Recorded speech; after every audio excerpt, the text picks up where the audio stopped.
Kemi në një lidhje me Skype, zotin Ben Andoni për të folur më gjërësisht mbi zhvillimet politike. Zoti Andoni, ju përshëndes për të ndalur tek zhvillimet sa i përket subjekteve të reja politike në garë, duke parë edhe listat cilat kanë dalë. Si e sheh përfaqësimin e tyre këto zgjedhje? Përshëndetje, të shumë pritshme. E para për atë që publiku mendoj se ato do ndryshone, dhe dyta për pritshmërinë sa i përket narracionit që ato do të bëni.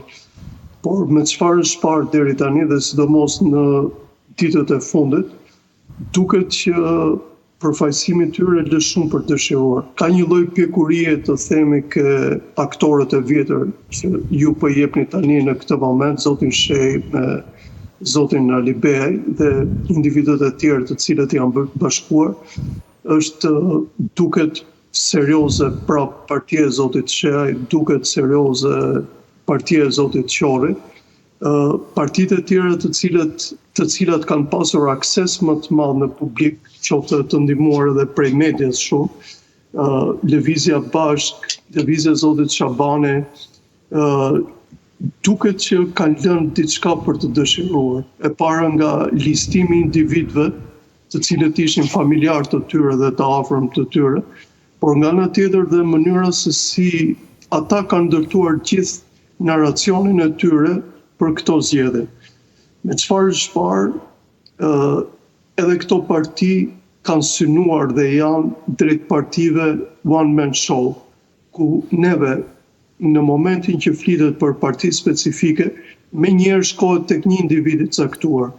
Prandaj thash bëra një veçim tek partia e zotit, më falni, aleanca që ka bërë e djathta 1912 dhe zoti Shej me individët e tjerë që duken diçka më kolegjal, ndërsa të tjerat, më vjen keq të them, janë afruar më shumë ke partitë të cilat identifikohen me një personazh.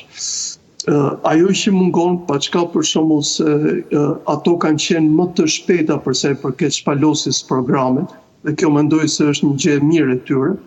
Këtu veçoj zotin Qori, që ka qenë më i saktë paktën në programin e partisë me vijën ideologjike. Prap edhe Shqipëria bëhet dhe të tjerat, ka një sens që të paktën të tregonin që ato do të ishin ndryshe. Po duket që në këtë tandemin Partitë Demokratike e Partisë Socialiste ka shumë pak hapësirë për partitë e reja. Prandaj po mendoj që në momentin që ato nuk arritën të bënin një koalicion të madh bashkë për të krijuar një pol të tretë, besoj që ky fragmentarizim do jetë shumë i vështirë për to të kalojnë pragu. Dhe mbi të gjitha për shembull përplasje deri infantile që ka ndodhur në fund, ju e dini sot për shembull atë drejtimin në SPAK që kanë bërë individët zoti Shej me zotin Llapaj, tregon normalisht që pjekuria e tyre lë akoma shumë për të dëshiruar për sa i përket formimit politik.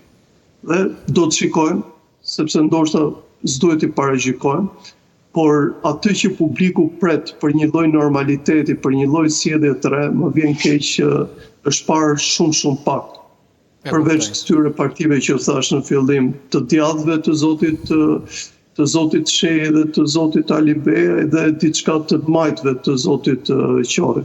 Por a do të arrijnë këto të djallë dhe këto të majtë që ju përmendët të marrin diçka nga e djathta e PD-s dhe e majta e Partisë Socialiste? Besoj që do kafshojnë më shumë, po përdor një fjalë ndoshta që s'është e përshtatshme, në pjesën e elektoratit të Partisë Demokratike. Ashtu si të pakënaqësurit e Partisë Socialiste mund të gjejnë tashmë një valë shkarkimi ke zoti Qori. Ndërsa pjesa tjetër, pjesa gri, dyshoj që të ketë qasje ke partitë e tjera.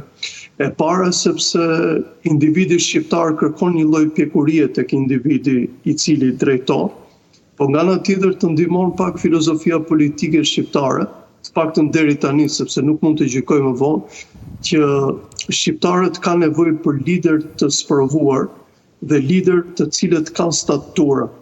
Prandaj po ta shikosh me kujdes historinë tonë, në fillim Zogu, pastaj Enver Hoxha, pastaj zoti Berisha dhe zoti Rama kanë përbërë gjithë atë narracionin politik të përcjelljes së publikut shqiptar për liderin e tyre.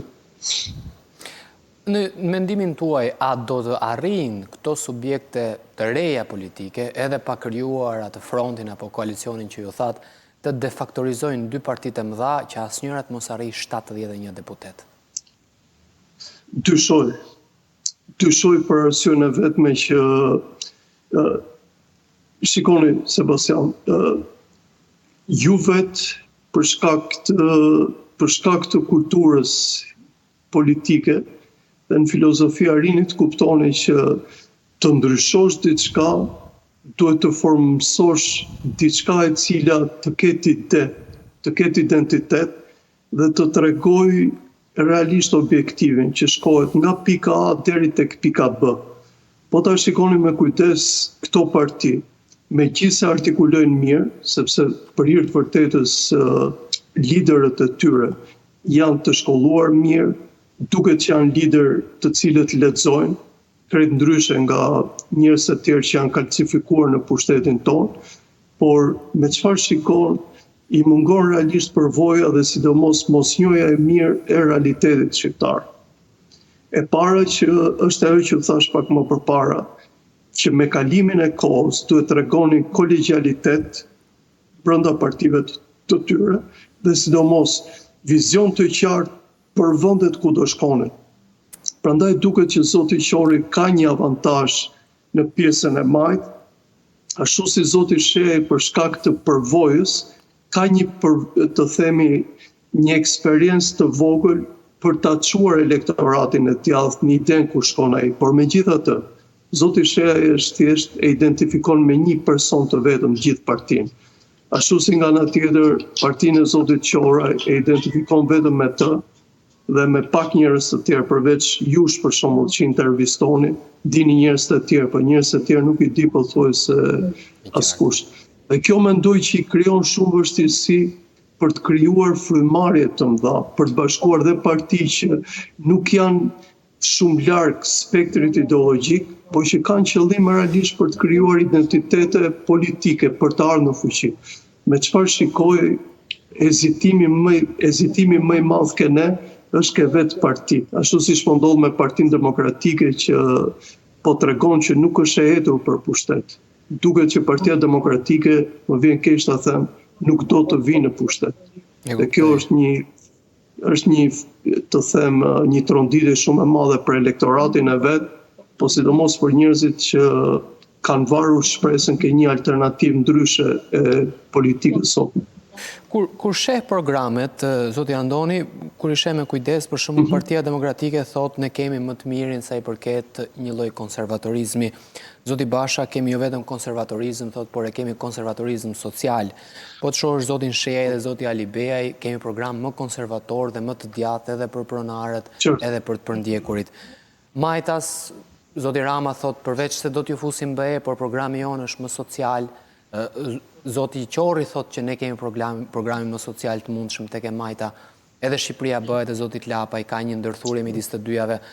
Sa lexohen programet në gjykimin tuaj dhe nga këto që rreshtova, ka diçka shtesë, diçka e cila i afrohet realitetit sociopolitik në Shqipëri nga partitë e reja?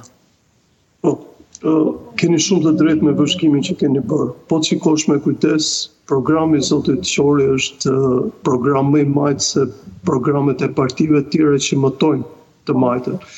Dërsa ka një problem për pjesën e apelativit konservator që përdorin partitë tona. Ju e dini që familja më e madhe politike jona dhe që ka lidhje me familjen ndërkombëtare, është familja e partive të së djathtës në qendër. Dhe konservatorë që ne ka shumë pak, e para sepse konservatorizmi u mbyt që në djep para luftës së dytë botërore. Ndërsa mbas ardhjes, ju e dini, mbas vitet 90, mungesa reale e zgjidhjes së pjesës së pronës e çbën çdo apelativ që partitë vendosin për pjesën konservatore. Konservator nuk bëhesh me fjalë. Konservator lind, konservator trashëgon. një gjë e tillë nuk është ke partitë tona, por është e vërtet ajo për shembull që më konservator të themi, që do të thotë më përtej të djathtas në qendër, duket që është zoti Shehi me zotin Ali Bej dhe kryetarin e Partisë Legalitetit, që kuptohet ideologjikisht nuk është se qëndrojnë shumë. Për sa i përket programit, realisht ka më shumë element të majtë kjo pjesë konservatorizmi e partive të djathta, e normalisht është deri diku e besueshme, sepse ata tashmë i besojnë që Shqipëria i mungon realisht ai elementi kujdesit të shtetit ndaj individit, që në fakt konservatorët thonë që duhet të jetë një shtet i fortë dhe individi forcohet brenda shtetit të fortë. Dhe sa më i fortë të jetë institucione, duhet ruajtur, duhet sprovuar, dhe mbi gjitha politikat, që nga politika familjare, politikat sociale dhe të tjera, duhet të afrohen drejt kanoneve jashtëzakonisht të sakta. Ju e dini me këtë zhvillim që ka vendi jonë, ka shumë pak vend tashmë për konservatorizmin. E para prej amalgamës së ligjeve që janë miratuar në parlament, për fatin e keq një pjesë janë miratuar dhe janë frymëzuar nga Partia Demokratike. Po e dyta që është më e rëndësishme, ju e dini që ligjet parlamentit tonë bëhen thjesht që t'i përshtaten Bashkimit Evropian. Dhe Bashkimi Evropian në vetvete mëton më shumë drejt liberalizmit dhe të themi një lloj të majte liberale, sesa një të djathtë e cila të ketë potencën e konservatorizmit. Prandaj partitë tona po them që duhet ishin një çik më të kujdesshme, më të thjeshta dhe mbi të gjitha të lexojnë realitetin shqiptar. Dhe ju e dini, realiteti shqiptar tash ka një handicap shumë të madh që duhet ishte në thelbin e çdo modeli ekonomik. Mënyrën se si individi shqiptar nuk duhet ikë nga vendi, dhe dyta që është më e rëndësishme, si do mundet ekonomia jonë që të furnizohet me individin i cili afron krahun e punës, sepse çdo vend në zhvillim, nëse nuk indukton krahun e punës, që tjetë krah sa më i freskët, ky është modeli gjithë vendeve në zhvillim.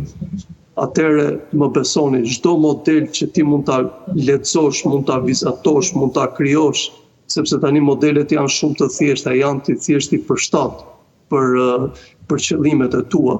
Atëherë ti realisht mund të bëje diçka, nëse do të jetë ta lexoje si duhet realitetin e vendit tonë. Më vjen keq ta them partitë tona nuk e lexojnë realitetin, ose më saktë nuk duan ta lexojnë realitetin shqiptar. Te ky lloj leximi, po të shohim për shembull nga mënyra se si ligjërojnë liderët apo nga ato çka premtojnë edhe në programet e tyre. Po të marrim Qorin në të majtë, thotë që unë zgjidh çështjen e asistencës sociale, zgjidh çështjen e pensioneve apo çështje të ndryshme, nuk po them me një të rënd lapsit, as me atë shkopin magjik që përmendet shpeshherë, por arri që t'i zgjidh. Në krahun e djathtë, po të marrim të gjithë pjesën tjetër për krahun e djathtë, zgjidh çështjen e pronës, e cila është kalvari gjatë tash e disa dekada, zgjidh çështjen e dëshpërblimit për ndjekurve, zgjidh çështjen e BE-s apo çështje të ngjashme. Ngjan sikur secili ka nga një zgjidhje shumë të thjeshtë për probleme shumë të ndërlikuara, që të dyja partitë e mëdha që mund të jenë shkaktare dhe në të njëjtën kohë mëtojnë zgjidhjen e tyre, nuk kanë arritur shumë çka. Si e sheh këtë? Të them një element. Ju e dini, Sebastian, se si është arritur të themi paqja relative në Afrikën e Jugut në momentin që do vinte Nelson Mandela, dhe kjo flitesh për persekutorët dhe gjërat e tjera. Kjo është bërë me një mirëkuptim dhe me gjyqje publike, ku për shembull dhe individ të cilët kishin bërë faje, arrinin që të bënin katarsis publik. Më thoni tashmë në Shqipëri që ka në periudhën e demokracisë që duhet bërë ky proces, gati 9.000 të vdekur nga pronat. Ka më shumë të vdekur nga pronat, nga çështjet e pronave në Shqipëri, nëse nuk gaboj, paktën nga referencat që kam lexuar, janë shumë më tepër se sa pretendimi i të vrarëve në kohën e komunizmit me gjyq dhe pa gjyq, që mendohet që është rreth 6.000 ca, po ka individ të ndryshëm që e përmbysin edhe këtë shifër, sepse gjithsesi në atë kohë diktatura kishte të dhëna të sakta për hir të vërtetës. Dhe më besoni, me këtë problem kaq të madh, si mund të flasësh, si mund të guxosh para publikut që ti do e zgjidhësh? Kur ndërkohë ju e dini një pjesë politikanëve tanë të cilët janë shmangur, dhe më besoni një pjesë janë shmangur edhe nga lista, që duhet të jetë një listë shumë e gjatë, nuk duan të kandidojnë sepse kanë frikë nga deklaratat që mund të bëjmë për pronësinë të tjera. Dhe ky është problemi më themelor tek ne. Dhe mund të flasësh shumë thjesht që do e zgjidhësh dhe nuk e për ta bërë dot asnjëherë. E keni parë për shembull Partia Republikane është tani prapë në parlament me zotin Mediu, çka kanë bërë për prona, ose çka kauze kanë, sepse ne jemi republikanë. Shqipëria është republikane. Çfarë mund të bëjnë? Ashtu si nga ana tjetër, si mund të ngresh struktura më të mira asistence, kur ty po të zvoglohet pjesa kontribuese në sigurimet shoqërore. Dhe ne të gjithë e dim këtë, sepse prap na ndihmon për këtë filozofia politike që një vend që ka bjerje individesh dhe njerëzit që janë në të vend mendojnë që t'iken. Ata që duan të qëndrojnë dhe ata iken. Dhe duke pasur këtë postulat, në momentin që shqiptarët akoma vazhdojnë t'iken, si mund ta ndryshosh narracionin? Çfarë sigurie mund të japësh njerëzve? Për shembull, kur Partia Demokratike thotë që unë kur të vi do shikoj gjithë administratën, në vend për shembull që mund të drejtoheshin shumë mirë, thoshë ne do e përmirësojmë administratën. Ju e keni parë ligjërimin e disave prej tyre, zotit Berisha, zotit Noga, që thonë ne do e zhbëjmë administratën. Ashtu si nga ana tjetër, zoti Rama tregon suksese për administratën, por nuk dinte t'i përgjigje asaj qytetare së thjesht në Athinë, kur i tha që ke administratë të dobët, sepse kishte provuar në kurizin e vet. Dhe më besoni, Sebastian, për shembull, mua që kam kaluar disa fushata zgjedhore si gazetar, nuk shikoj ndonjë ndryshim. Është rregulluar pak forma, por gjithsesi më shumë ka shkuar te grotesku tash, sepse keni parë ato përballjet e zotit Rama me zotin Pasha, përballjet e zotit Rama me zotin Berisha. Keni parë për shembull gabimet që bëjnë lapsuset, janë gati lapsuse freudiane, sepse ata thonë gjëra të cilët do i bëjnë tek e fundit. Dhe arrin të kuptosh se ç'a do ndryshojnë këta për vendin tonë. Por në qoftë se këta politikanë, si thua Basha sulmon apo merret me Ramën, zoti Rama me Berishën, zoti Shehaj, Dashamir Shehaj është kritikon Ramën, ka replika dhe kundër replika dhe zoti Ali Beaj. Por në krahun tjetër shohim një smundthurje përballë organizatës politike televizjes bashk, shohim pastaj zotin Shehaj përballë zotit Lapaj. Shqipëria bëhet si e sheh këtë që ndodh mes këtyre subjekteve të reja politike? Po shikoni, ky është momenti më i mirë i tyre, i nismës i Shqipërisë bëhet i zotit Shehaj dhe të tjerëve për të identifikuar. Më besoni, mbasi të jepen rezultatet, pastaj do të filloj jeta e vërtetë e tyre, do të vazhdojnë, do munden t'i mbajnë dot militantët e tyre në qoftë se nuk marrin rezultatin e pritshëm apo jo. Sepse këtu kemi rastin e zotit Blushi dhe zotit Bojaxhi, që kanë marrë shumë më tepër vota. Patjetër, këtu ishte gabimi im, sepse akoma nuk mund t'i paraqitojmë sa vota do marrim partitë e reja, por që dua të them ishin individ të formuar politikisht, kishin qëllime interesante dhe gati u afruan, zoti Blushi është afruar vetëm për pak vota që të merrte mandatin e deputetit me forcat e veta. Ashtu dhe me zonjën Afizi që ishte numri 2 i partisë.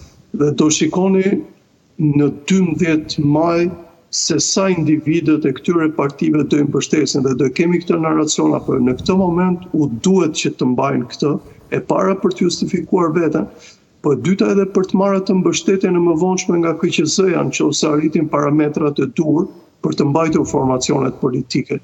Mua më shqetëson diçka personalisht që gjithmonë më shumë profesioni, se kështu është bërë tani, profesioni deputetit, më vjen keq të ta them këtë fjalë, është kthyer në një nga gjërat më të lakmueshme në vendin tonë.